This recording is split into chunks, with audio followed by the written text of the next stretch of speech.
Hey guys, welcome you all in the Oasis Education. So today we are going to study the another topic in the matrices and determinant. So today's topic is matrix polynomial. So for studying this topic, we have to consider a polynomial. अब polynomial क्या है ये in basics हर किसी को पता है, ठीक है? तो सिंपल अपन ये टॉपिक स्टार्ट कर देते हैं. That is matrix polynomial. Suppose I am considering f of x be any polynomial, that is a naught x to the power n, a1 x to the power n minus 1 plus a2 x to the power n minus 2. Likewise this ये चलते जाएगा कहाँ तक के, ये a वाले terms बढ़ के an हो जाएगा और x to the power 0. ठीक है, this one is the polynomial of degree n. So here if I am considering a matrix A, this one is the matrix A, this one is a square matrix of order n. So now if I want to make a matrix polynomial, ये simple polynomial है, simple polynomial that is algebraic polynomial, इसी को मैं matrix polynomial form करना चाहता हूं तो किस तरह से होगा देखिए. therefore f of a is equal to, ये x की जगह a आ जाएगा, that is matrix A. A क्या है तो मैट्रिक्स है जो कि स्क्वायर मैट्रिक्स है, that is a not a to the power n plus a1 x नहीं आएगा, a आएगा अभी यहाँ पे मैट्रिक्स पॉलिनोमियल में, that is a to the power n minus 1 plus a2 a to the power n minus 3. चलते जाएगा ये कहाँ तक के, तो a to the power 0, a to the power 0 ये आइडेंटिटी मैट्रिक्स रहेगा because a to the power 0 1 हो जाएगा और 1 मैट्रिक्स पॉलिनोमियल में अपन आइडेंटिटी मैट्रिक्स बोलते हैं, ठीक है. So here this one is the algebraic polynomial and this one is the matrix polynomial. In that matrix A is a square matrix. Okay, next if I am considering if this f of A is equal to 0, if I am considering this f of A is equal to 0, at that time I said to be this matrix A is the root of this polynomial. अगर ध्यान में रखिए if f of A is equal to 0, basically matrix की बात अपन कर रहे हैं तो ये 0 इसका मतलब क्या हो जाएगा, नल मैट्रिक्स. 0 का मीनिंग क्या रहेगा, नल मैट्रिक्स इसमें. तो if f of A is equal to 0, at that time I can say that this matrix A is a root of this polynomial. Okay, चलिए होप सो आपको समझ में आ रहा होगा मैट्रिक्स पॉलिनोमियल होता क्या है. सबसे पहले अपन ने कंसीडर किया है एक अलजेब्रिक पॉलिनोमियल जिसका पावर, जिसकी डिग्री n रहेगी, ठीक है. उसी में एक मैट्रिक्स कंसीडर कर रहा हूं मैं जो कि स्क्वायर मैट्रिक्स रहेगा ऑफ n ऑर्डर. आप अपने अकॉर्डिंगली कोई भी ऑर्डर का ले सकते हैं, कंडीशन ये रहेगी जो कि वो स्क्वायर मैट्रिक्स होना चाहिए. नेक्स्ट, अगर मैं उसी पॉलिनोमियल में मैट्रिक्स पॉलिनोमियल बनाना चाहता हूं तो f of a is equal to, ये मैट्रिक्स पॉलिनोमियल बन गया. अभी if f of a is equal to 0, or I can say that if f of a is equal to null matrix, if f of a is equal to null matrix, then this matrix A is said to be the root of this polynomial, is the root of this polynomial, similar that of the algebraic. जैसे quadratic equation में पढ़ा था, जैसे अपना favourite quadratic equation है x square minus 5x plus 6 is equal to 0. इसके roots क्या है, x minus x is equal to 2, 3.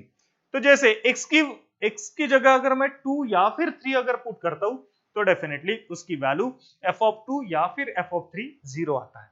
ये अपन देख चुके हैं काफी बार. अब ठीक उसी तरह अपन मैट्रिक्स के बारे में देखेंगे.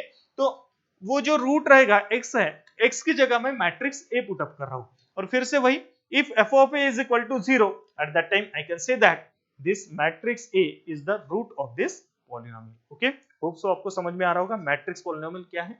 चलिए इसके आगे अपन पढ़ते हैं कैरेक्टरिस्टिक इक्वेशन. तो बेसिकली कैरेक्टरिस्टिक्स इक्वेशन क्या होता है, तो अगर मैं determinant of A minus x आए, इसमें फिर से वही matrix A is A square matrix, x ये अननोन रहेगा, I is a identity matrix of order same as that of the A. अगर मैं A मैट्रिक्स 3/3 का कंसीडर कर रहा हूं तो मैं यहाँ पे भी आइडेंटिटी मैट्रिक्स 3/3 का कंसीडर करूंगा. So this determinant of a minus xi is said to be a polynomial. Is said to be a polynomial if this determinant a minus xi is equal to 0 होता है तो इसी को अपन characteristics equation बोला जाता है. इसी को क्या बोला जाता है? Characteristic equation. Okay, next. तो अगर ये कैरेक्टरिस्टिक इक्वेशन है, इसकी वैल्यू अगर 0 आ रही तो सिंपल ये मैट्रिक्स है, इसका ये रूट रहेगा. अब यहाँ पे ये जो आंसर आने वाला है मिस सॉरी रूट जो रहेगा, इसके रूट्स अलग अलग मिलेंगे अपने को. ये अगर कैरेक्टरिस्टिक इक्वेशन है तो उसके रूट्स अलग अलग मिलेंगे. अब जिस तरह से क्वाड्रेटिक इक्वेशन में देखा है कि क्वाड्रेटिक इक्वेशन के जो रूट्स होते हैं उसके summation of roots as well as product of root, ये दो टर्म पढ़े थे. ठीक, यहाँ पे भी देखेंगे अपन. तो ये जो कैरेक्टरिस्टिक इक्वेशन है उसके भी कुछ रूट्स आएंगे. ठीक है, मान के चले वो रूट्स अल्फा बीटा कुछ भी हो सकते हैं. वो अगर रूट्स, तो इसमें सबसे पहले अपन रूट्स की एडिशन अगर करते हैं तो क्या मिलेगा देखते हैं. तो summation of root, summation of root अगर मैं कैलकुलेट करता हूं तो ये सेम आएगा trace of the matrix, trace of this equation, matrix equation. यहां पे बोलूंगा मैं matrix equation, trace of matrix equation. ठीक है, और अगर प्रोडक्ट ऑफ रूट्स इस तरह से अगर मैं निकालना चाहूं तो determinant of this matrix equation, determinant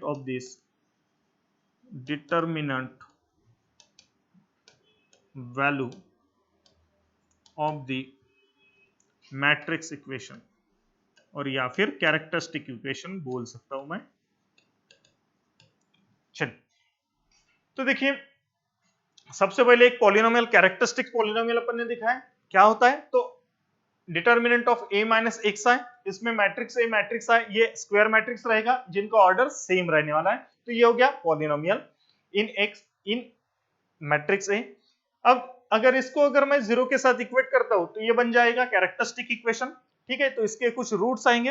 वो रूट्स का क्या प्रोसीजर रहेगा, तो देखिए अगर मैं समेशन ऑफ रूट्स अगर निकालता हूं तो सिंपल ये जो मैट्रिक्स बनेगा इसका अगर ट्रेस निकालता हूं, trace of matrix means diagonal elements की sum is equal to summation of roots हो जाएगा.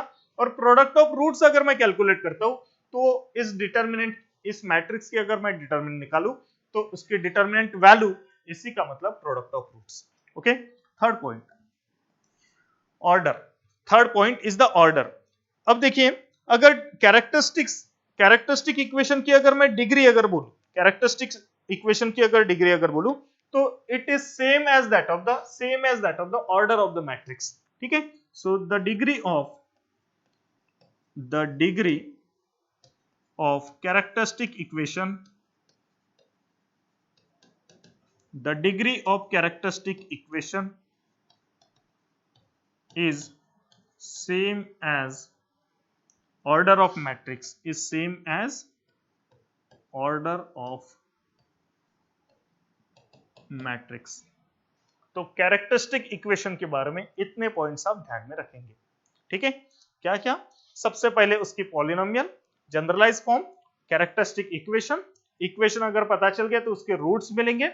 रूट्स अगर मिलते हैं तो पहला काम अपना यही बनेगा कि उसके summation of root as well as product of root calculate करेंगे. ये सेम फॉर्मूले पता है. Next, degree of characteristic equation क्या रहेगा, तो वो जो मैट्रिक्स रहेगा उसका ऑर्डर, उसका ऑर्डर मींस 3/3 का मैट्रिक्स रहे तो डिग्री ऑफ कैरेक्टरिस्टिक इक्वेशन ये 3 रहेगी मींस क्यूबिक, तो उसके 3 रूट्स आएंगे. अगर 2/2 मैट्रिक्स है तो इसकी डिग्री भी 2 रहेगी, उसके 2 रूट्स आएंगे. ठीक है, चलिए होप सो आपको ये कैरेक्टरिस्टिक्स इक्वेशन समझ में आ रहा होगा. और इससे पहले जो अपन ने पढ़ा है that is matrix polynomial. Basically इन दोनों, इसी का एक्सटेंशन मतलब ही कैरेक्टरिस्टिक इक्वेशन है. ठीक है, ये कोई अलग अलग टॉपिक्स नहीं है. सबसे पहले अपन मैट्रिक्स पॉलिनोमियल क्या होता है ये देखा है, उसके बाद अपन पढ़ रहे कैरेक्टरिस्टिक इक्वेशन, और इन्हीं के बेसिस पे अपन एक एग्जांपल देखते हैं. चलिए, तो एग्जांपल क्या बोल रहा है, if f of x is equal to x square minus 3x plus 3 and a is equal to एक मैट्रिक्स दिया हुआ है 2 by 2 that is 2 1 minus 1 1 be A square matrix then prove that F of A is equal to 0। तो just matrix polynomial अपन ने देखा है। तो ये मान के चलो ये एक पॉलिनोमियल दिया है, इसमें एक मैट्रिक्स कंसिडर किया है, तो मैट्रिक्स पॉलिनोमियल बनेगी किस तरह से, ये x की जगह मैं a पुट करूंगा। मैट्रिक्स पॉलिनोमियल मुझे बनाना है, तो ये f ऑफ x जो इक्वेशन दिया हुआ है, इस इक्वेशन में ये मैट्रिक्स a मैं पुटअप करूंगा।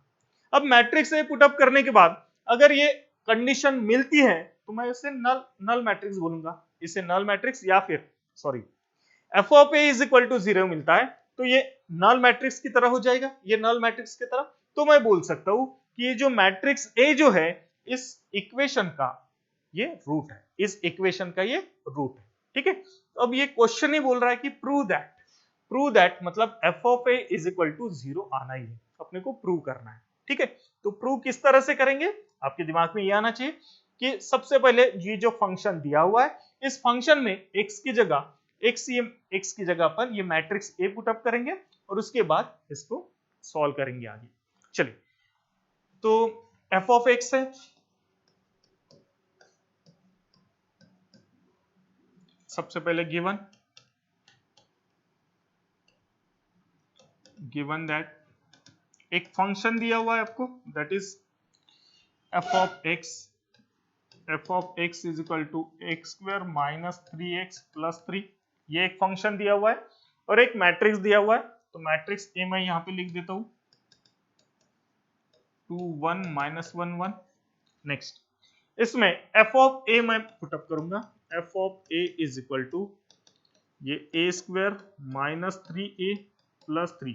अब मुझे इसकी वैल्यू कैलकुलेट करना है, that is A square minus 3a is equal to 3। इसकी वैल्यू कैलकुलेट करेंगे और देखते हैं कि ये सच में 0 आ रहा है नहीं आ रहा, बट यहाँ पे प्रूव दैट बोला है तो कंफर्मली 0 आना ही चाहिए।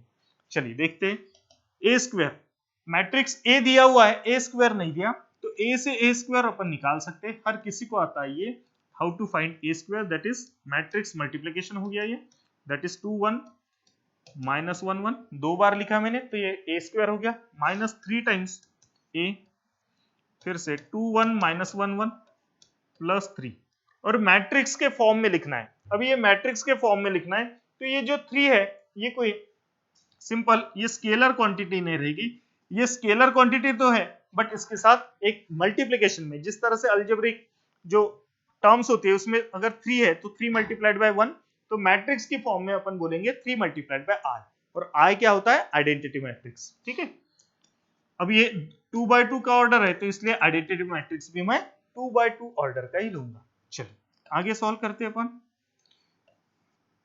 मल्टीप्लिकेशन 2 2 जा 4 minus 1 that is 3, 2 plus 1 3, minus 2 minus 1 minus 3, और माइनस 1 दैट इज 2, सॉरी 0 आएगा ना, माइनस 1 प्लस 1 है यहाँ पे। 2 2 जा 4 minus 1 3, 2 plus 1 3, minus 2 minus 1 minus 3, और माइनस 1 प्लस 1 0। तो ये मुझे ए स्क्वायर की वैल्यू मिल रही है, this one is 3 3 minus 3 0। Next, minus 3 2 जा 6 3 माइनस 3 3 प्लस 3 0 0 3। चलिए एडिशन करके देखते हैं, आंसर 0 आना ही चाहिए, नहीं आ रहा है इसका मतलब अपन गलत कर रहे हैं। चलिए 3 माइनस 3 हो जाएगा, सॉरी 3 माइनस 6 माइनस 3, और माइनस 3 प्लस 3 0, 3 माइनस 3 और फिर 0 है 0, माइनस 3 प्लस 3 0 0 0, ये माइनस 3 है ये प्लस 3 है 0। तो देखिए आप एफ ऑफ ए की वैल्यू आपको 0 मिल रही है, एफ ऑफ ए की वैल्यू 0 मिल रही है, इसका मतलब ये जो प्रूव दैट वाला पार्ट है ये अपन ऑलरेडी सॉल्व कर चुके हैं, अभी ये कर चुके हैं। ठीक है, prove that F of A is equal to 0, तो ये मिल चुका है। चलिए आगे सॉल्व करते हैं, hence find a to the power 4। तो a टू द पावर 4 मतलब एफ ऑफ ए की वैल्यू 0 मिल चुकी है, तो मैं लिख सकता हूं now as F of A is equal to 0, और एफ ऑफ ए की वैल्यू क्या है, that is A square minus 3a plus 3i is equal to 0। ठीक है, अगर ये मिल चुका है तो मुझे a to the power 4 calculate करना था। यहाँ पे ऑलरेडी a स्क्वायर दिख रहा है, मैं a स्क्वायर को अगर फिर से स्क्वायर करता हूं तो ये मिल जाएगा मुझे। तो यहाँ पे देखिए a square as it is रखूंगा, ये बाकी सारी टर्म्स उस साइड लेकर जाऊंगा, that is 3a minus 3i is equal to, यहां से 3 अगर मैं कॉमन लेता हूं तो a माइनस i। ठीक है, नेक्स्ट, अब ये a स्क्वायर दिख रहा है तो स्क्वायरिंग ऑन बोथ साइड, तो a टू द पावर 4 हो जाएगा और यहाँ पे 9a माइनस आई होल स्क्वायर, 9a माइनस आई होल स्क्वायर, तो a square minus 2i plus I square i होता है, तो ये हो जाएगा। ठीक है, सॉरी 2i क्यों लिया मैंने, a लेना चाहिए, ये लेना पड़ेगा 2a। ठीक है, हाँ नेक्स्ट, तो a to the power 4 left hand side में जो रिक्वायरमेंट है वो तो मिल चुका है, इसकी वैल्यू अभी फाइंड आउट करते हैं। चलिए, तो 9 a स्क्वायर दोबारा फिर से कैलकुलेट करने की जरूरत नहीं, जस्ट अभी कैलकुलेट कर चुके अपन। ये देखिए a स्क्वायर था तो a मल्टीप्लाइड बाय a, कौन सा मैट्रिक्स मिल रहा है, 3 3 माइनस 3 0, 3 3 माइनस 3 0, तो a स्क्वायर की वैल्यू है 3 3 3 3 माइनस 3 0, ये हो गया a square minus 2 times a जो भी दिया होगा देख लेंगे एक बार, और identity matrix that is 1 0 0 1। Matrix A देखना पड़ेगा फिर से, याद नहीं है।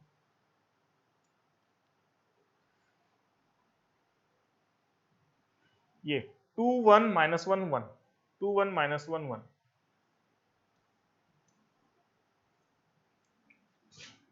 2 1 माइनस 1 1, ये हो गया मैट्रिक्स ए।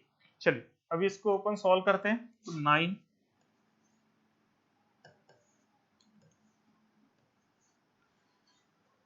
3 माइनस 4 प्लस 1, तो 3 प्लस 1 4 माइनस 4 0 आ जाएगा, ये 3 माइनस 2 दैट इज 1 1 ही आएगा।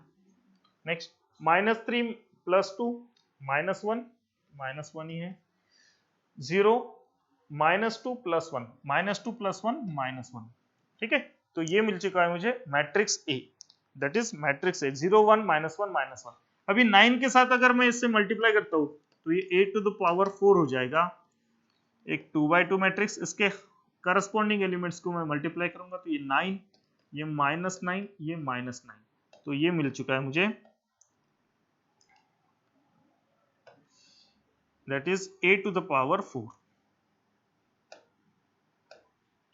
ये मुझे मिल चुका है a टू द पावर 4। ठीक है,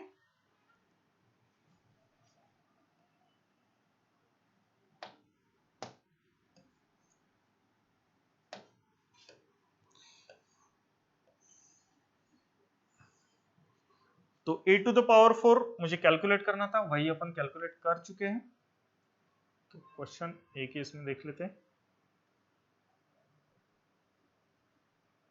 चलिए, तो ये क्वेश्चन था, इसमें find a to the power 4, ये a to the power 4 calculate कर चुके हैं। उसमें पहला ये था पार्ट कि f of a is equal to 0, तो f ऑफ a 0 आया, ये दिखा चुके हैं और इसी से आगे अपन सॉल्व कर चुके हैं। ठीक है, होप सो आपको समझ में आ रहा होगा किस तरह से इस तरह के क्वेश्चंस को अप्रोच किया जाता है। a to the power 4, a to the power 6, a to the power 10, a to the power 12, इस तरह से अगर पूछा गया तो इससे अपन ये निकाल सकते हैं। बट अब जैसे ये कैरेक्टरिस्टिक इक्वेशन हो गया, अब a टू द पावर 4 मतलब पास में है इसलिए अपन स्क्वायर कर पाए, बट ये अगर बड़ा नंबर अगर रहता तो क्या ये पॉसिबल है?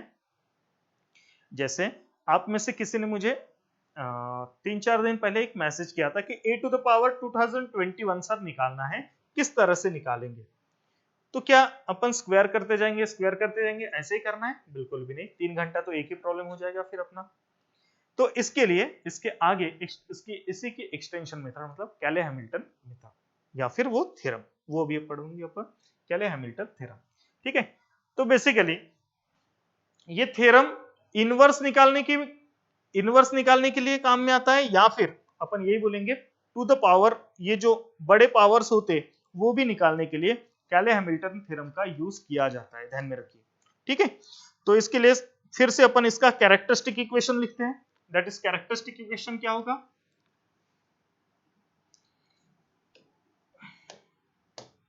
ए naught x to the power n plus a1 x to the power n minus 1 plus a2 x to the power n minus 2, ये चलते जाएगा कहां तक के, तो an x to the power 0। ठीक है, ये हो जाएगा आपका कैरेक्टरिस्टिक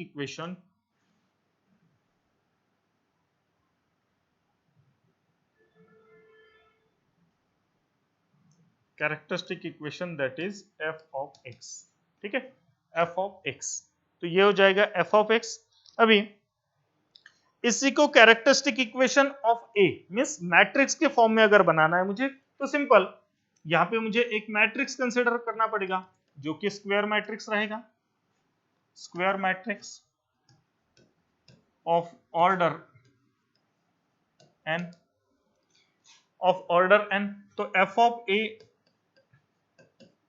निकल जाएगा इससे, that is a not a to the power n plus a1 a to the power n minus 1 plus a2 a to the power n minus 2, ये चलते जाएगा, that is an a to the power 0 means 1, that is i के form में आएगा। तो ये हो जाएगा इसका कैरेक्टरिस्टिक पॉलिनोमियल। ठीक है, अब इस कैरेक्टरिस्टिक्स पॉलिनोमियल को अगर मैं दोनों इधर अगर a इनवर्स से मल्टीप्लाई करता हूं, सबसे पहले तो ये इसका रूट है तो ये 0 हो जाएगा, ये 0 हो जाएगा, और characteristics polynomial as it is आ जाएगी, that is a not a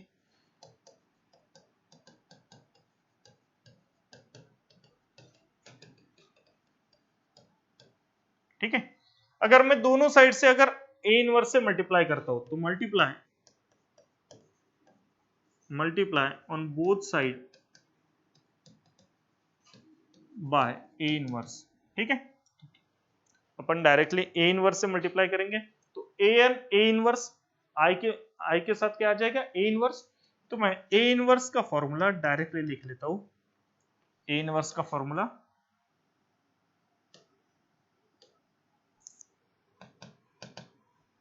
that is minus 1 by an। ठीक है, ये वाले टर्म को अपन इस साइड लाएंगे, 0 के साइड में, तो माइनस आएगा, और वो जो माइनस के साथ इधर a to the power inverse as it is रहेगा, और इसके साथ ये जो an रहेगा ये मल्टीप्लिकेशन में आ जाएगा, सॉरी डिवीजन में आ जाएगा, और आपकी ये जो पॉलिनोमियल है ये as it is, that is a not.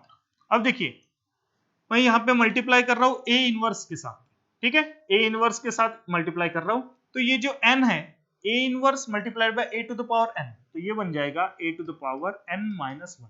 ठीक है, तो ये a1 a to the power n minus 2 plus a2 a to the power n minus 3, इस तरह से चलते जाएगा। ठीक है, कहां तक के, तो an a to the power, ये लास्ट वाली टर्म रहेगी सॉरी हाँ a0 a1 a2 up to a minus 1, और यहाँ पे i आ जाएगा,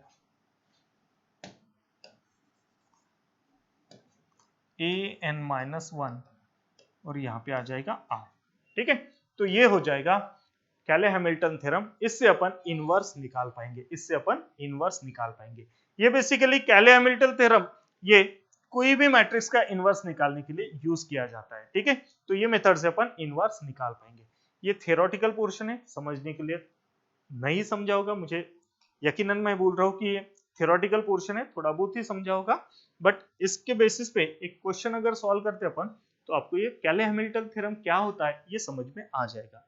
ठीक है, तो सबसे पहले क्वेश्चन देखिए, if a is equal to एक 3x3 मैट्रिक्स दिया है, then show that 5a inverse is equal to a square plus a minus 5y। ठीक है, तो सबसे पहले इसको सॉल्व किस तरह से किया जाता है ये देखते हैं। कोई भी मैट्रिक्स का इनवर्स मींस मुझे अभी फाइंड आउट करना है a inverse.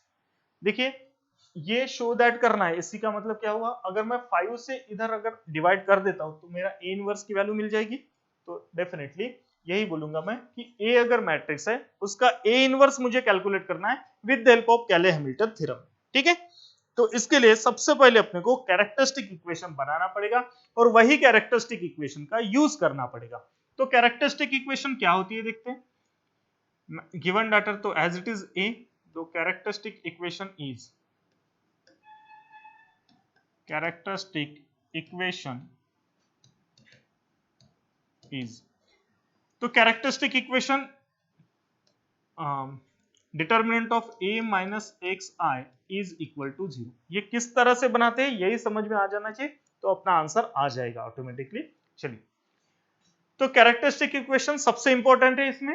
Matrix A as it is लिखूंगा मैं, माइनस एक्स, एक्स ये आपका स्केलर क्वांटिटी, हाँ, आई, आई मतलब आइडेंटिटी मैट्रिक्स। अब यहाँ पे मैट्रिक्स ए आपको 3/3 दिया है, तो आई का भी आई भी मैट्रिक्स आपको 3/3 कंसिडर करना है।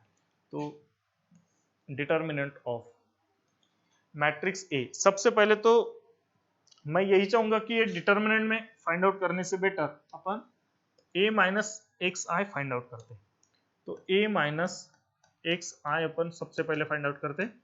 तो मैट्रिक्स a क्या है, ये 3/3 matrix, that is 1 2 0 2 minus 1 0 0 0 minus 1 minus x times ये 1 0 0 0 1 0 1 0 एंड 0 0 1। ठीक है, चलो 1 माइनस एक्स, तो 1 माइनस एक्स हो जाएगा, ये 2 माइनस 0 तो 2, बाकी एलिमेंट एज इट इज, फिर 2, हाँ, minus 1 minus x, minus 1 minus x, यहाँ पे फिर से 0 0 0, ये वाला माइनस 1 माइनस एक्स। चलो, तो ये हो गया a माइनस एक्स आई। ठीक है, a माइनस एक्स आई। चलिए अभी इसका डिटर्मिनेंट वैल्यू कैलकुलेट करते हैं। a minus x I is equal to 0। तो a माइनस एक्स आई आपको मिल गया, क्या है, 1 माइनस एक्स, 1 माइनस एक्स, 2 0, बाद में है 2 माइनस 1 माइनस एक्स, यहाँ पे है 0, फिर नेक्स्ट है 0 0 minus 1 minus x, determinant complete is equal to 0। अब इसका डिटर्मिनेंट फाइंड आउट करना है। यह अपना कैरेक्टरिस्टिक इक्वेशन, ठीक है, कैले-हैमिल्टन थ्योरम का कैरेक्टरिस्टिक इक्वेशन, इसी से अपन इसका डिटर्मिनेंट वैल्यू फाइंड आउट करेंगे। तो सबसे पहले 1 माइनस एक्स, 1 माइनस एक्स, इससे मल्टीप्लाई करूंगा मैं, तो यही आएगा minus 1 minus x, minus 1 minus x, और उसके बाद तो 0, फिर बाद में माइनस 2, माइनस 2 लेता हो तो मैं 2 के साथ ये मल्टीप्लीकेशन होगा, फिर से माइनस 1 माइनस एक्स, और बाकी तो 0 है, ये भी 0 है, इसलिए डायरेक्टली इज इक्वल टू 0। चलिए आगे इसको सॉल्व करते हैं। डिफिकल्ट लग रहा है ये, तो माइनस माइनस, हाँ, यहां से माइनस कॉमन आ जाएगा, यहां से माइनस कॉमन आ जाएगा, simple 1 plus x 1 plus x, 1 plus x whole square बोल सकता हूं मैं, माइनस, यहां से माइनस कॉमन आके ये प्लस हो जाएगा, 2 2 सा 4 और 1 प्लस एक्स, सिंपल। इसके कंपैरिजन में तो ये इजी लग रहा है। चलिए 1 प्लस एक्स होल स्क्वायर, तो 1 minus x as it is, 1 plus x whole square क्या होगा, 1 plus 2x plus x square plus 4 plus 4x is equal to 0।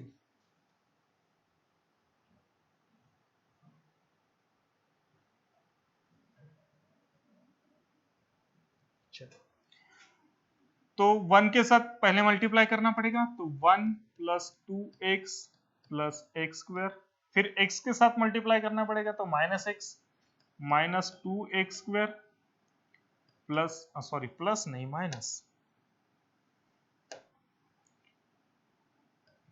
Minus x cube plus 4 as it is, 4x as it is equal to 0। Hope so यहां तक कि आपको समझ में आ रहा होगा। आगे सॉल्व करते हैं। तो एक्स क्यूब दिख रहा है मुझे माइनस में,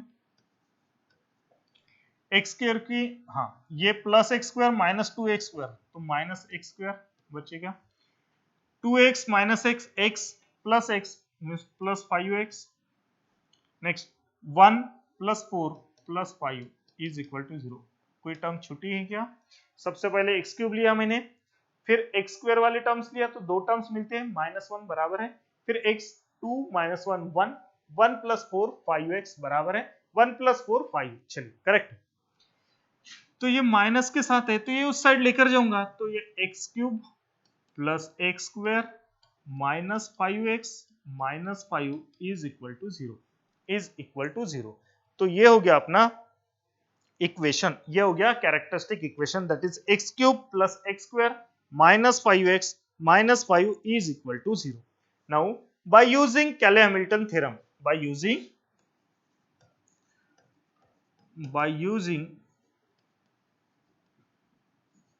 कैले-हैमिल्टन थ्योरम,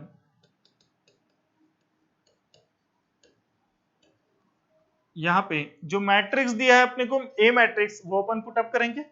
तो x की जगह a आ जाएगा, that is a cube minus a square minus 5a minus 5 is equal to 0। ठीक है, तो ये हो जाएगा। हाँ, अभी मैट्रिक्स के फॉर्म में लिख रहा हूं तो यहाँ पे मुझे i लिखना पड़ेगा 5i।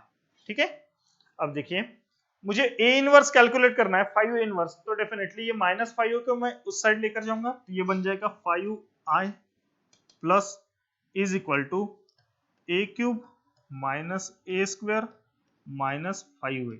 ठीक है, नेक्स्ट अगर मैं मल्टीप्लाई करता हूं दोनों साइड में a इनवर्स से, तो 5i a inverse is equal to a cube a inverse, इसका मतलब a स्क्वायर तो रहेगा, a क्यूब में से a चला गया, वो a इनवर्स के साथ मल्टीप्लाई होके a multiplied by a inverse i हो जाएगा, माइनस यहां का एक a चला जाएगा, दैट इज i हो जाएगा, और यहाँ पे 5a इंटू a इनवर्स ये i हो जाएगा।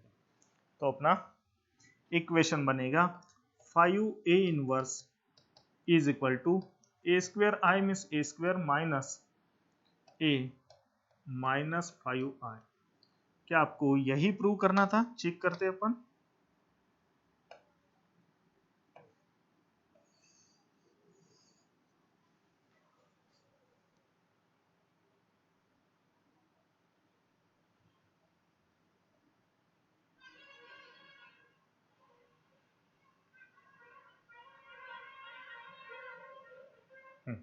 चलिए दिख जाएगा 5 inverse is equal to A square, यहाँ पे प्लस है यहाँ पे माइनस आया अपना, ये कैसे हुआ?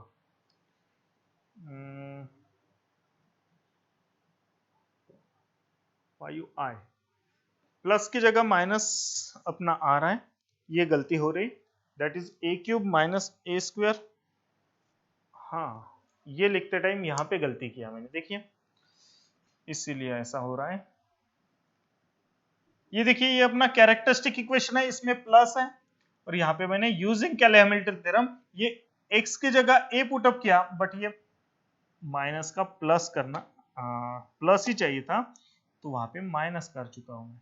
ठीक है, तो अब ये a स्क्वायर हो गया, ये उधर जाएगा तो फिर से ये प्लस हो रहेगा, यहाँ पे भी प्लस रहेगा, तो यहाँ पे भी प्लस। अब सही है अपना।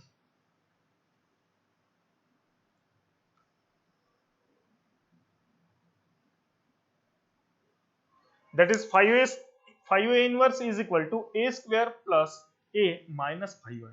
ठीक है, तो यूजिंग कैले-हैमिल्टन थ्योरम आप ये a इनवर्स निकाल सकते हैं। ठीक है, अब a इनवर्स निकालने के लिए जो मेथड अपन पढ़ चुके हैं, that is adjoint a upon mod a, वो मेथड से ना करते हुए अपन using Cayley Hamilton theorem inverse of matrix निकाल सकते हैं। ये कोई भी मैट्रिक्स के लिए निकाल सकते हैं, बट वो स्क्वायर मैट्रिक्स होना चाहिए।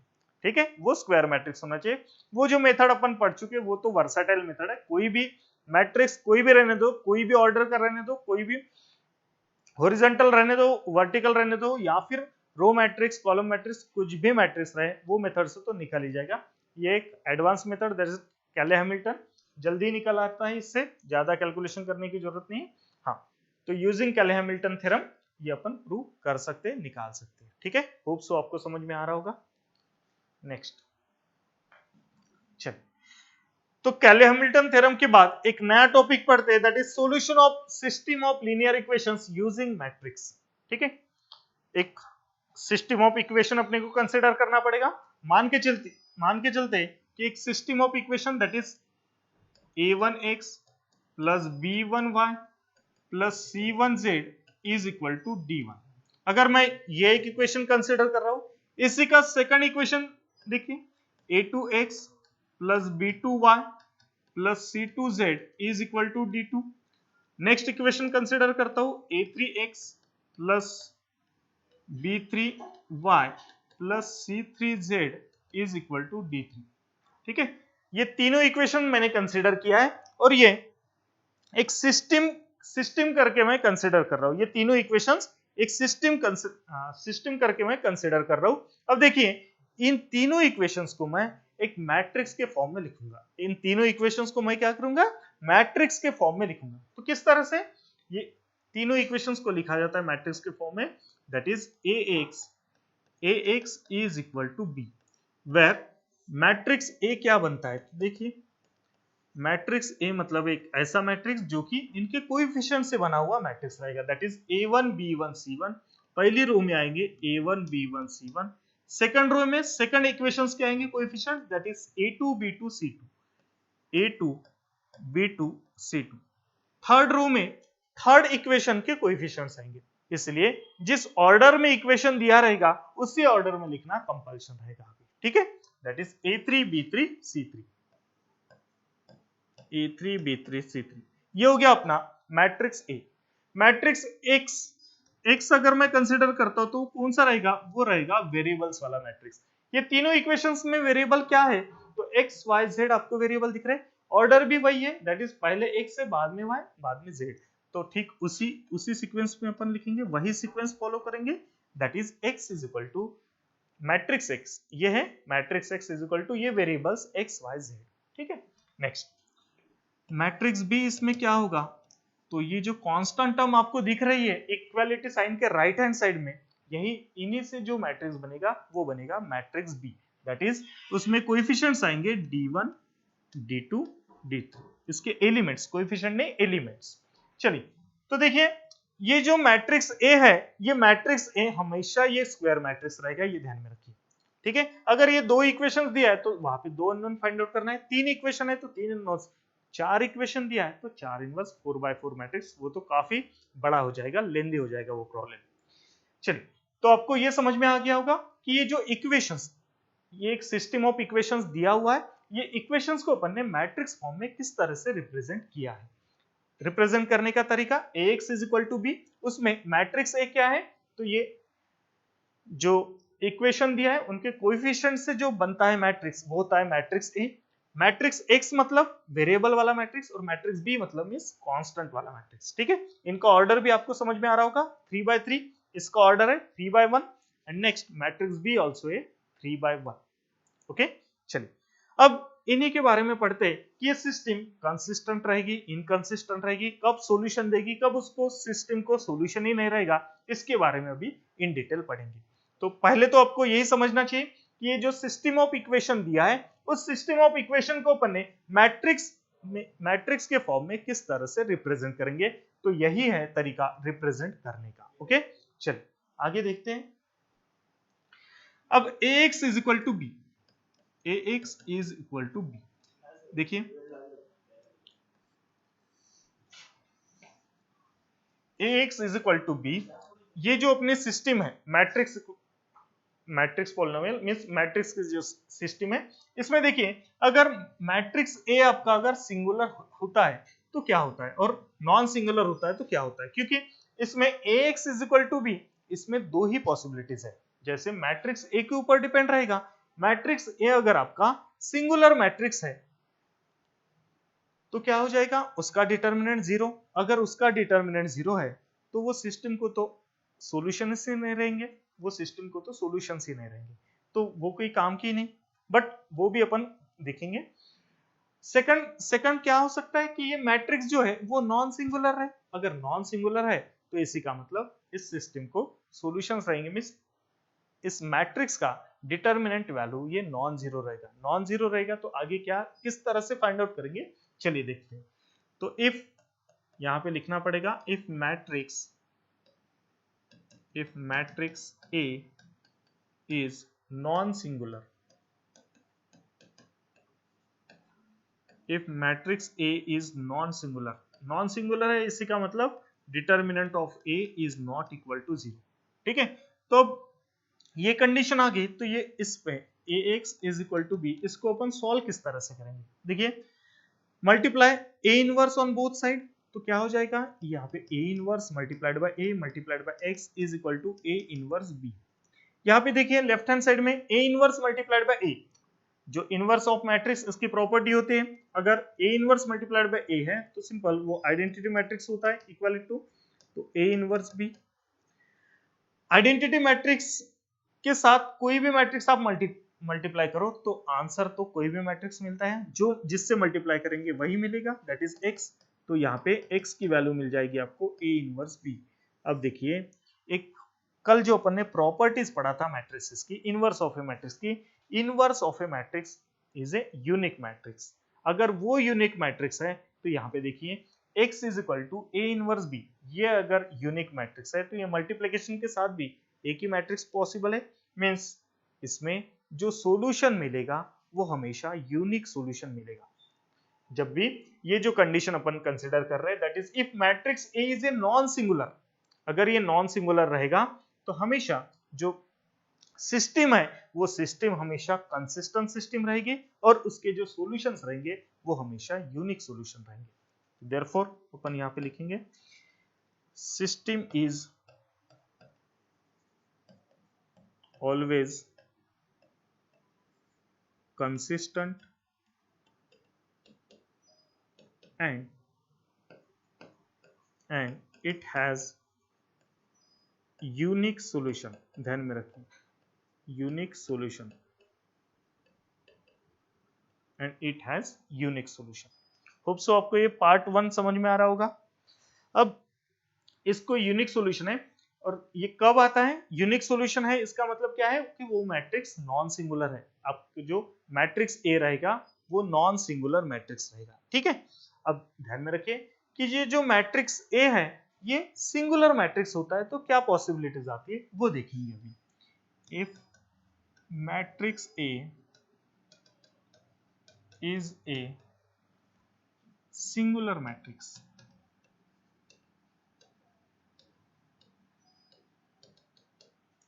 अगर वो सिंगुलर होता है तो देखिए सिंगुलर है, इससे का मतलब क्या होगा कि इसका डिटरमिनेंट वैल्यू 0 हो जाएगा। ठीक है, जैसे अगर इसका डिटरमिनेंट वैल्यू 0 मिलता है तो अपना काम ये नेक्स्ट टारगेट अपना क्या रहेगा, इसका एडजॉइंट कैलकुलेट करेंगे। Adjoint of A multiplied by B is equal to 0, ये चेक करेंगे अपन। ठीक है, adjoint of A multiplied by B, तो इसमें इज इक्वल टू 0 रहेगा कि नहीं रहेगा, ये कंडीशन बताएगी। That is determinant of A is equal to 0। अगर ये इस तरह से आता है तो अपना नेक्स्ट टास्क ये रहेगा कि adjoint A multiplied by B, ये अपन फाइंड आउट करेंगे। अब ये फाइंड आउट करने के बाद इसमें भी दो ही पॉसिबिलिटीज रहेगी, या तो इसकी वैल्यू 0 आएगी या फिर नॉन 0 आएगी। अगर 0 आती है तो क्या होता है देखते हैं, adjoint of A multiplied by B, ये अगर 0 होता है और adjoint of A multiplied by B ये नॉन 0 होता है, तो देखिए नॉन 0 के लिए तो सिंपल, ये अगर नॉन 0 है तो सिस्टम इज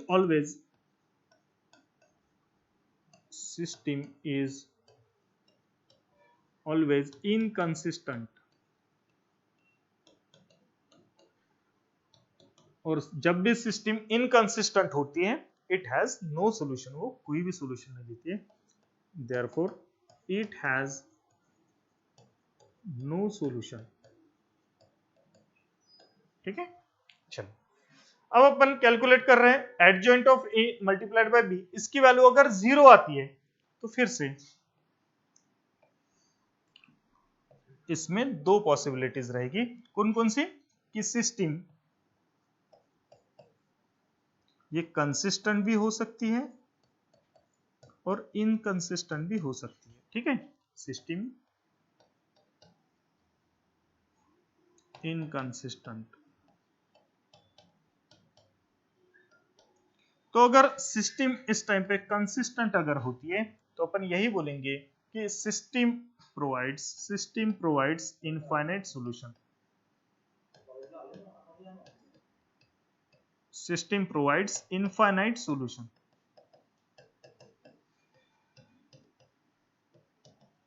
ठीक है, इसमें सेकंड कैटेगरी ये आती है कि ये जो adjoint of A multiplied by B इसकी वैल्यू 0 रहती है और सिस्टम अगर इनकंसिस्टेंट है, तो ध्यान में रखिए सबसे मेन, सिस्टम जब भी इनकंसिस्टेंट रहे, जब भी सिस्टम इनकंसिस्टेंट रहे, इट प्रोवाइड्स नो सॉल्यूशन, तो उसमें कभी भी सॉल्यूशन नहीं रहेगा। तो ये फ्लो चार्ट आप अच्छी तरह से देखेंगे, इसको याद रखेंगे किस तरह से। सबसे पहले क्या दिख रहा है आपको, ax is equal to B. इसमें अपन ये चेक कर रहे हैं कि मैट्रिक्स ए सबसे पहले सिंगुलर मैट्रिक्स है कि नॉन सिंगुलर मैट्रिक्स है, ये चेक कर रहे हैं। उसमें ये दिखाई दे रहा है कि मैट्रिक्स ए अगर नॉन सिंगुलर है, मैट्रिक्स ए अगर नॉन सिंगुलर है तो डेफिनेटली उसका ए इनवर्स पॉसिबल है। ए इनवर्स पॉसिबल है तो अपन इस मेथड से x is equal to A inverse B और सिस्टम के sorry x is equal to A inverse B ये कैलकुलेट करेंगे। उससे ये पता चलेगा कि सिस्टम हमेशा कंसिस्टेंट रहेगी, उस टाइम पे सिस्टम हमेशा कंसिस्टेंट रहेगी और वो हमेशा यूनिक सॉल्यूशन प्रोवाइड करेगी। ध्यान में रखिए, जब भी ये सिचुएशन आती है तो हमेशा मैट्रिक्स के ये जो सिस्टम रहेगी, ये सिस्टम के यूनिक सॉल्यूशन मतलब एक ही सॉल्यूशन में एक्स वाई जेड इनकी जो वैल्यू मिलेगी केवल एक ही वैल्यू के लिए वो तीनों इक्वेशन सेटिस्फाइड करेंगे। इसी का मतलब वो है यूनिक सॉल्यूशन। मतलब क्या होगा, एक ही सॉल्यूशन रहेगा, मींस एक्स वाई जेड ये जो अननोन्स दिखेंगे इसमें, ये जो तीनों इक्वेशंस मिल रहे हैं इसमें वेरिएबल्स क्या है, एक्स वाई जेड। तो एक्स वाई जेड की केवल एक ही वैल्यू मिलेगी। एक ही वैल्यू मींस तीनों की वैल्यू अलग अलग रहेगी बट एक ही सेट रहेगा उन वैल्यू का। उसी के लिए ये इक्वेशन सेटिस्फाई हो रहे होंगे, ये अपन पढ़ रहे हैं, ये अपन पता कर रहे हैं। ठीक है, कोई दूसरे वैल्यूज पॉसिबल ही नहीं रहेंगे। तो ये अगर होता है तो नेक्स्ट, अगर मान के चलो कि मैट्रिक्स ए अपना सिंगुलर मैट्रिक्स मिलता है तो उसका डिटरमिनेंट तो 0 आ जाएगा, तभी अपन बोलेंगे वो सिंगुलर है। अगर ये जैसे सिंगुलर मिल रहा है तो आपका नेक्स्ट टास्क ये रहेगा कि वहां पे adjoint of A multiplied by B ये कैलकुलेट करेंगे और इसकी वैल्यू अभी चेक करेंगे कि इसकी वैल्यू 0 आती है कि नॉन 0 आती है। इसकी वैल्यू अगर 0 आती है तो सिस्टम कंसिस्टेंट भी हो सकती है या फिर इनकंसिस्टेंट भी हो सकती है। अगर उस टाइम पे सिस्टम अगर कंसिस्टेंट होती है तो इट प्रोवाइड्स इनफाइनाइट सॉल्यूशन, मतलब उसके काफी सारे सॉल्यूशन हो सकते हैं, काफी नंबर ऑफ वैल्यूज के लिए वो इक्वेशन सेटिस्फाइड होंगे। नेक्स्ट, इनकंसिस्टेंट सिस्टम अगर इनकंसिस्टेंट रहे तो वो कभी भी सॉल्यूशन नहीं देगी, इट प्रोवाइड्स नो सॉल्यूशन। अगर मान के चलो second, adjoint of A multiplied by B इसकी वैल्यू अगर नॉन जीरो है, इसकी वैल्यू अगर नॉन जीरो है तो सिस्टम तो इनकंसिस्टेंट माना जाएगा और इनकंसिस्टेंट है इसीलिए it does not provide any solution, it has no solution. Hope so आपको ये समझ में आ रहा होगा। ये आप फ्लो चार्ट के तरीके इसी तरह से आप ड्रॉ कीजिए और इसी तरह से आप मेमोराइज भी कर लीजिए कि कौन सी कब कंडीशन रहेगी, किस तरह से ये प्रॉब्लम्स को सॉल्व करना है। अब थियोरेटिकल पोर्शन तो समझ में आ गया होगा आपको, ये solution of system of linear equations using matrix, ये अगर तीन इक्वेशन दिया है तो उनको किस तरह से सॉल्व करना चाहिए, ये थियोरेटिकल पोर्शन तो मैंने बता दिया, बट इसके ऊपर जब मैं अभी प्रॉब्लम्स लूंगा तो डेफिनेटली ये टॉपिक जो है ये अच्छे से और समझ में आ जाएगा। चलिए, तो पहला क्वेश्चन इस पे लेते हैं अपन, ये है, चलिए, solve the following system of equations using matrix method. अब देखिए, एक सिस्टम ऑफ इक्वेशन, तीन इक्वेशन दिया है, यूजिंग मैट्रिक्स मेथड बोला गया है। तो यूजिंग मैट्रिक्स मेथड क्या होती है, that is ax is equal to b, ax is equal to b। इसमें मैट्रिक्स A क्या रहेगा, सबसे पहले तो ये देख लेते हैं, स्टेप बाय स्टेप सॉल्व करेंगे ना, क्यों इतना जल्दी है। तीनों इक्वेशन पहले लिख लेते हैं। देखिए, गिवन दैट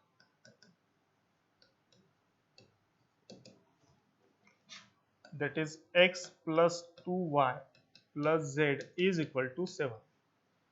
ठीक है, नेक्स्ट क्या है, x plus 3z। अब देखिए, लिखते टाइम अच्छी तरह से लिखेंगे, ये जो है तीनों variables that is x Y z, यही सीक्वेंस मेंटेन करना है। वहां पे क्या है, वाई अब्सेंट है, तो simple x plus 0y plus 3z is equal to 11। ठीक है, next 2x minus 3y, 2x minus 3y, z नहीं है तो फिर plus 0z is equal to 1। अब आपको matrix A here in matrix form, matrix A आपका आसानी से आप फाइंड आउट कर लेंगे। 1 2 1 1 2 1, नेक्स्ट 1 0 3 1 0 3, नेक्स्ट है 2 माइनस 3 0 2 माइनस 3 0 2 माइनस 3 0। ठीक है, चलिए तो ये बन गया अपना मैट्रिक्स ए। मैट्रिक्स बी तो वेरिएबल वाला मैट्रिक्स होता है, क्या ऑर्डर है, क्या सीक्वेंस है, तो एक्स वाई जेड दिख रहा है तो एज इट इज लिख लूंगा मैं, सॉरी मैट्रिक्स बी नहीं, मैट्रिक्स एक्स। मैट्रिक्स बी रहेगा आपका कांस्टेंट, क्या है 7 11 1 7 11 1। चलिए होप सो ये मैट्रिक्स फॉर्म में किस तरह से लिखा जाता है ये आपको समझ में आया होगा। ठीक है, अब नेक्स्ट अपना ये टास्क है कि ये मैट्रिक्स ए ये सिंगुलर मैट्रिक्स है कि नॉन सिंगुलर मैट्रिक्स है ये पता करना। ठीक है, सबसे पहला तो यही काम रहेगा। चलिए तो मैट्रिक्स ए, तो डिटर्मिनेंट ऑफ ए 1 2 1 1 0 3 2 माइनस 3 0। चलिए इसका determinant 1 0 plus 9 minus 2 1 minus 6 sorry 0 minus 6 plus 1 minus 3,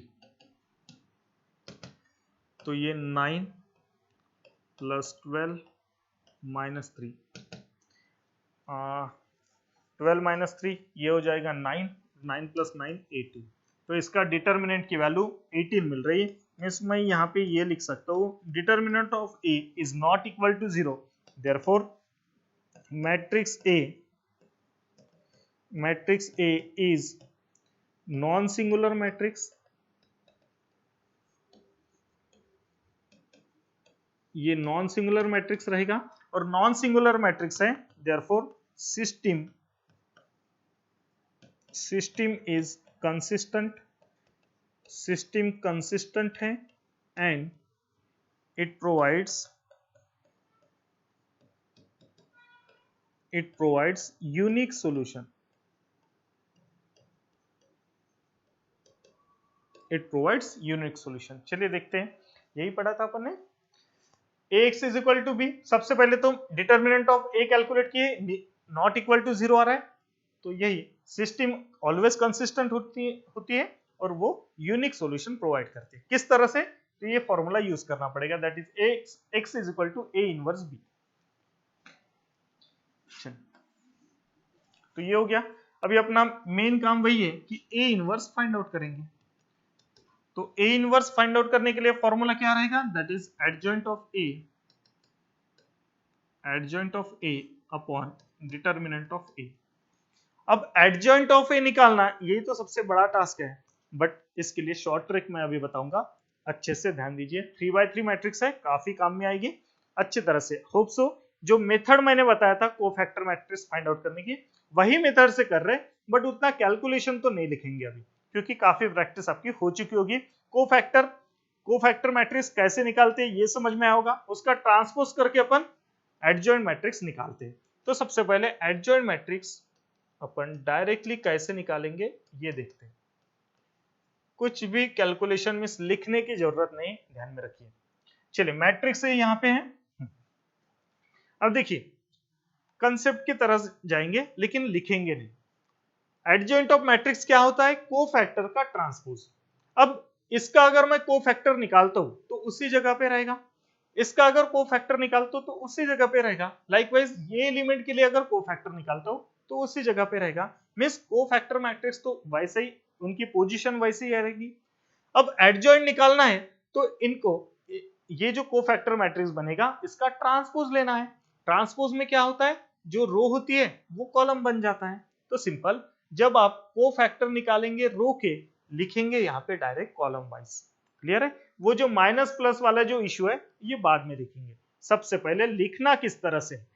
ये जो कोफैक्टर निकालेंगे आप, कोफैक्टर निकालेंगे, ये कोफैक्टर रो वाइज तो अपन कैलकुलेट करेंगे, लेकिन यहाँ पे पुट अप करेंगे कॉलम वाइज, तो ऑलरेडी वो ट्रांसपोज हो जाएगा। ठीक है, एक हो गया। फिर अभी प्लस माइनस कैसे करते हैं, ये अभी मैट्रिक्स कंप्लीट होने के बाद। ठीक है, चलिए पहले 1 के लिए देखते हैं। तो पहली रो पहला कॉलम डिलीट, तो 0 0 -9, minus of minus means plus 9, तो यहाँ पे 9। 2 के लिए अगर मैं देखता हूँ, पहली रो सेकंड कॉलम डिलीट, तो 0 -6, तो लिखूंगा मैं कॉलम वाइज -6। नेक्स्ट 1, तो 1 के लिए हो जाएगा -3, और ये तो -3। ठीक है, तो मैंने कैलकुलेट किया पहले रो के लिए, लिखा मैंने पहले कॉलम। चलिए सेकंड रो के लिए 1, पहला कॉलम दूसरी रो डिलीट, तो 2 0 0, minus of minus means 3। Next 0 के लिए अगर मैं कैलकुलेट करता हूं तो यह आएगा -2। नेक्स्ट -3 के लिए अगर कैलकुलेट करता हूं, -3 नहीं, मैं 3 के लिए कैलकुलेट करना चाहिए अभी, 3 के लिए, तो -3 -4, -3 -4 -7 हो जाएगा। ठीक है, -3 -4 सही है। हाँ, -3 -4 7। चलिए थर्ड इसके लिए, ये 2 के लिए अगर देखता हूं मैं, तो first column third row 2 3 6। Next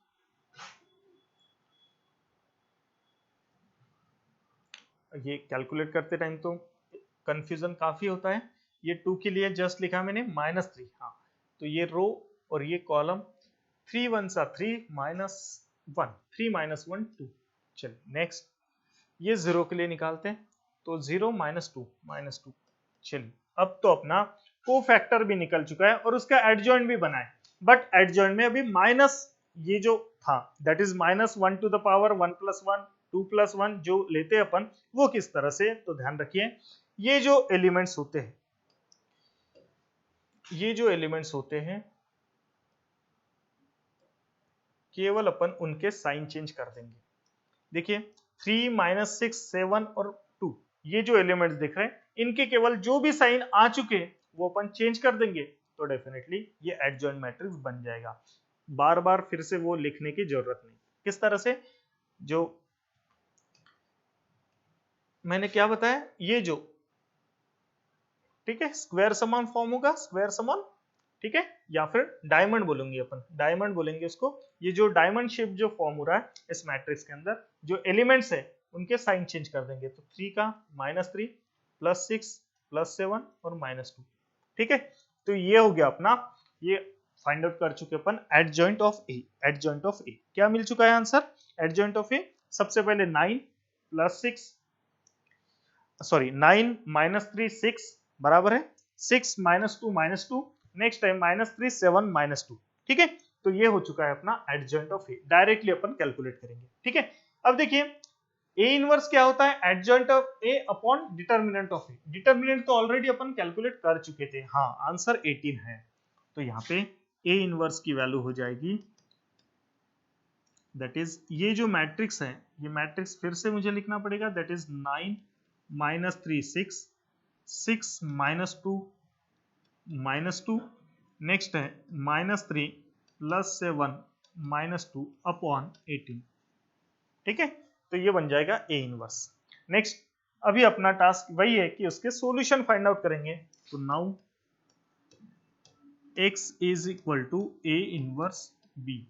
ठीक है, ए इनवर्स बी, तो x मैट्रिक्स क्या होता है, दैट इज वेरिएबल वाला matrix x y z is equal to A inverse, तो जस्ट अभी कैलकुलेट कर चुके 1/18 में ले लेता हूं, ए इनवर्स लिखना पड़ेगा 9 -3 6, यहाँ पे आएगा 6 -2 -2, नेक्स्ट टाइम -3 7 और -2 -2। ठीक है, तो ये हो गया ए इनवर्स। बी मुझे लिखना पड़ेगा, बी क्या दिया है देखना पड़ेगा सबसे पहले, याद नहीं है अभी।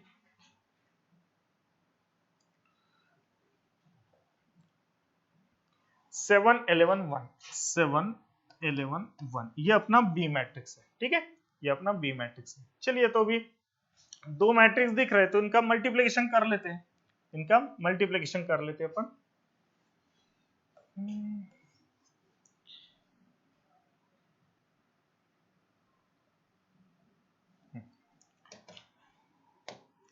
तो 1/18 एज इट इज। अब मल्टीप्लिकेशन करने के बाद आंसर जो आएगा उसका ऑर्डर क्या रहेगा, देखिए ये है 3/3, ये है 3/1, 3/1। तो देखिए 3/3 मल्टीप्लाइड बाय 3/1 अगर अपन करते हैं, 3/3 ये हो गया, और 3/1 के साथ मल्टीप्लाई कर रहे हैं, तो ये तो कैंसल। जो ये मैट्रिक्स बनेगा उसका ऑर्डर 3/1 रहना चाहिए। चलिए देखते हैं 3/1, तो दिख ही रहा है 3/1 ही आएगा। किस तरह से, 9 7 सा 63 होता है, 9 7 सा 63, 9 7 सा 63, -3 11 सा -33, और 6 1 सा 6। चलिए इनके एडिशन कर लेंगे आप। 6 7 सा 42, -2 -11 -22 और -2। नेक्स्ट -3 7 सा -21 +77 -2, ठीक है।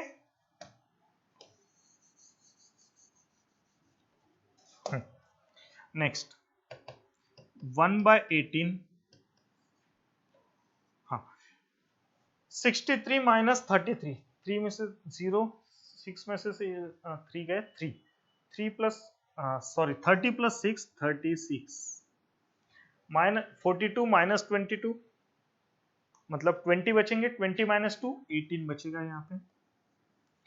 21 -21 +77, तो ये हो जाएंगे 56 और 5 56, 56 - 2 54। चलो, तो 1/18 और ये मिल रहे हैं एलिमेंट्स, तो ये हो जाएगा इस साइड में x y z, और यहाँ पे आ जाएगा, जब करस्पॉन्डिंग 18 के साथ अपन इसको डिवाइड करेंगे, तो 18 2 सा 36, 18 1 सा 18, 18 3 सा 54। तो यूनिक सॉल्यूशन मिल रहा है, देखिए x की वैल्यू मिल रही है मुझे 2, y की वैल्यू मिल रही है 1, और z की वैल्यू मिल रही है मुझे 3। तो ये हो गया अपना यूनिक सॉल्यूशन। अब इन वैल्यूज के अलावा कोई भी वैल्यू आप वो तीनों इक्वेशन में आप पुटअप करके देखिए, वो इक्वेशन सेटिस्फाइड नहीं होंगे। अल्टीमेटली अपन क्या कर रहे हैं, तो तीनों इक्वेशंस को सॉल्व कर रहे हैं, सिंपल, तीनों इक्वेशंस को सॉल्व कर रहे हैं और x y z की वैल्यू फाइंड आउट कर रहे हैं, but with the help of matrix method, with the help of matrix method. समझ में आ रहा है? चलिए, होप सो आपको समझ में आ रहा होगा ये क्वेश्चन, काफी अच्छा। इस तरह के क्वेश्चन आते हैं, बट ये कंसिस्टेंट है इनकंसिस्टेंट है, इस तरह से बोला जाता है। अब सिंपल, ये जो कंप्लीट अपन पढ़ चुके हैं, इसमें से केवल एक दो पार्ट आएगा। अब देखिए, ये इस तरह से दिया रहेगा और बोला जाएगा कि given system of equation is consistent, inconsistent क्या है वो बताइए, मतलब ऑप्शंस के साथ। तो यहाँ पे क्लियर कट दिखाई दे रहा है कंसिस्टेंट है, तो वो अपन टिक करेंगे। या फिर this system of equation provides unique solution, infinite solution, no solution, none of this, तो यूनिक सॉल्यूशन ये ऑप्शन हो जाएगा। Find the value of x Y z using this matrix method, तो सिंपल ये मेथड के साथ यहां तक के सॉल्व करना पड़ेगा। तो एक्स वाई जेड की वैल्यू आपको पता चल गई, वो ऑप्शन अपन टिक करेंगे। इस तरह से यहाँ पे क्वेश्चंस बनेंगे। होप सो आपको समझ में आ रहा होगा। चलिए, आज का अपन लास्ट क्वेश्चन लेते हैं, इसी के बेसिस पे है last question. Using matrix method show that following system of equation is inconsistent. अब यहाँ पे डायरेक्टली बोला है कि शो करना है अपने को कि ये सिस्टम इनकंसिस्टेंट सिस्टम है, ये शो करना है। चलिए, तो किस तरह से करते हैं, सॉल्व किस तरह से करेंगे अपन, मेथड तो वही रहने वाली है। इक्वेशन दिया है, इक्वेशन सबसे पहले अपन वही गिवन इक्वेशंस, गिवन डाटा, या फिर गिवन दैट क्या है 2x plus 3y minus z। अब देखिए कांस्टेंट यहाँ पे लिखा है, लेकिन कांस्टेंट राइट हैंड साइड में अपन लेते हैं बिकॉज स्टैंडर्ड फॉर्म वही है, तो ये हो जाएगा is equal to -4। Next x minus y plus 2z is equal to 7 हो जाएगा। और next x plus 4y minus 3z is equal to हो जाएगा 5। ठीक है, तो सबसे पहले तो ये मैट्रिक्स ए अपन फॉर्म कर लेते हैं। क्या बन जाएगा 2 3 माइनस 1 2 3 माइनस 1 1 माइनस 1 2 और नेक्स्ट है 1 4 minus 3 1 4 minus 3। This one is matrix A. Matrix X तो अपना वेरिएबल वाला मैट्रिक्स होता है, that is x Y Z, हर किसी को पता है। अभी मैट्रिक्स बी, चलिए एक बार देख लेते हैं कितना है, -4 7 ही आएगा। हाँ, और यहाँ पे -5 आएगा ना, वहां पे प्लस है तो यहाँ पे माइनस, -4 7 -5, तो मैट्रिक्स बी मिल चुका है। ठीक है, चलिए तो सबसे पहला काम अपना वही है, मैट्रिक्स ए ये सिंगुलर है कि नॉन सिंगुलर है ये अभी चेक कर लेते हैं। 2 3 -1 1 -1 2 1 4 -3, क्या हो जाएगा इसका डिटर्मिनेंट 2। आप डायरेक्टली कैलकुलेट कर लीजिए फास्ट। 3 -2 -1, तो ये 4 प्लस 1 2, यहाँ पे -5 -3 मल्टीप्लाइड बाय ये प्लस हो जाएगा 5 -5, तो आंसर क्या आ रहा है, ये -10 ये +15 -5, तो डेफिनेटली -5 सॉरी -10 -5 15 और ये तो 0 मिल रहा है। अब देखिए डिटर्मिनेंट की वैल्यू 0 मिल रही है। अगर डिटर्मिनेंट की वैल्यू 0 मिल रही है तो ये सिंगुलर मैट्रिक्स हो गया। सिंगुलर है तो उसके बाद अपन कौन सी प्रोसीजर अपनाते हैं, देखते हैं एक बार।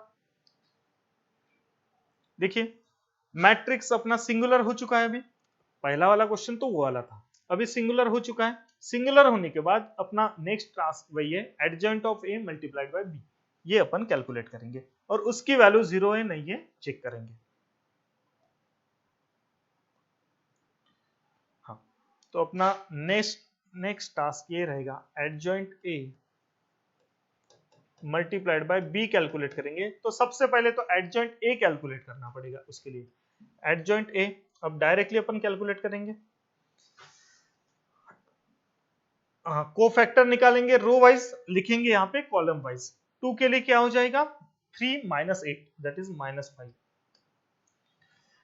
3 के लिए हो जाएगा -3 - 2 दैट इज -5, फिर से यहाँ पे लिखूंगा मैं। नेक्स्ट 1 के लिए हो जाएगा 4 + 1 5, चलिए नेक्स्ट 1 के लिए हो जाएगा सेकंड रो वाला 1, उसके लिए हो जाएगा -9 + 4 तो -5, इसमें 5 दिख रहे सब कुछ। फिर मिडल वाले -1 के लिए हो जाएगा -6 + 1 -6 + 1 -5, सब 5 आ रहे। चलिए 2 4 2 8 8 -3 5, चलिए सही जा रहे अपन, सही जा रहे। नेक्स्ट 1 के लिए 6 - 1 5 सही है। नेक्स्ट 4 के लिए 4 -1 5, -3 के लिए -2 -3 -5, चलिए ये तो हो गया एडजॉइंट। बट एक टास्क बचा हुआ है इसमें, कौन सा, साइन चेंज। तो डायमंड शेप साइन चेंज, ये प्लस ये माइनस ये माइनस, तो ये बन गया अपना एडजॉइंट ए। अभी अपना मेन काम है adjoint A multiplied by B, तो adjoint of A multiplied by B, sorry लिखते टाइम ही गलती हो गई, adjoint of A multiplied by B. Adjoint of A पता है -5 5 5 5 -5 -5 -5 -5, बी के साथ मल्टीप्लिकेशन। बी क्या है अभी अरे बाप रे ये बड़ा हो गया सॉरी, -4 7 -5, -4 7 -5। चलिए अब कैलकुलेशन देखते हैं। 5 4 सा 20, 5 7 सा 35 और -25। ठीक है, नेक्स्ट 5 4 सा -20, -35, ये हो जाएगा +25। 5 4 सा -20, -35 और +25। तो इसकी वैल्यू अगर कैलकुलेट करते हैं तो देखिए 20 -25 -5 प्लस, तो ये 30 आएगा, +5 इसमें आएगा +5, तो -30 इसमें हो जाएगा +5 -30। क्या ये आंसर आएगा? 30 -30 -30। तो देखिए 30 -30 ये इज नॉट इक्वल टू 0 है। इज नॉट इक्वल टू 0, तो फिर से चेक कर लेते एक बार कौन सी कंडीशन पड़ा था। देखिए सबसे पहले क्या किया था अपने, डिटर्मिनेंट ऑफ ए निकाले तो 0 मिला था, उसके बाद adjoint of A multiplied by B निकाले तो उसकी वैल्यू नॉन जीरो मिल रही, नॉन जीरो मिल रही, तो सिस्टम क्या रहेगी? Always inconsistent. तो अपन बोल सकते हैं, अपन यहां पे बोल सकते हैं here adjoint of A multiplied by B is not equal to 0, therefore system is always inconsistent। System हमेशा इनकंसिस्टेंट रहेगी, तो उसको सॉल्यूशन नहीं रहेंगे। और शायद प्रूव भी यही करना था। चेक कीजिए, शो वही करना है कि सिस्टम इनकंसिस्टेंट है, जो कि अपन ऑलरेडी कर चुके हैं। ठीक है, होप सो आपको ये समझ में आ रहा होगा। चलिए, तो आज का ये लास्ट प्रॉब्लम था। तो इस तरह से आज के लेक्चर में अपन ने पढ़ा है मैट्रिक्स पॉलिनोमियल सबसे पहले पढ़ा था, उसके बाद कैरेक्टरिस्टिक इक्वेशन पढ़ा है, उसके बाद उसके ऊपर अपन ने एग्जांपल सॉल्व किया था एक। नेक्स्ट कैले हैमिल्टन थ्योरम, जो कि काफी इंपॉर्टेंट है, इनवर्स निकालने के लिए most of the time use किया जाता है, और कोई भी मैट्रिक्स के लिए, स्पेशली स्क्वायर मैट्रिक्स के लिए यूज फाइंड आउट करेंगे अपन इनवर्स। तो यूजिंग कैले हैमिल्टन थ्योरम किस तरह से करते हैं, फाइंड आउट करते हैं, ये भी पढ़ चुके अपन। और इसी के साथ साथ ये सिस्टम गिवन लीनियर जो इक्वेशन रहेंगे, इनकी जो सिस्टम है ये कंसिस्टेंट होती है या फिर इनकंसिस्टेंट होती है, ये भी अपन पता कर चुके हैं। ठीक है, तो होप सो इस तरह के प्रॉब्लम्स आप सॉल्व कर पाएंगे आज के बाद। ओके, चलिए, तो आज के लिए अपन इतना ही पढ़ते हैं, बाकी अपन कल कंटिन्यू करेंगे। Okay, thank you class.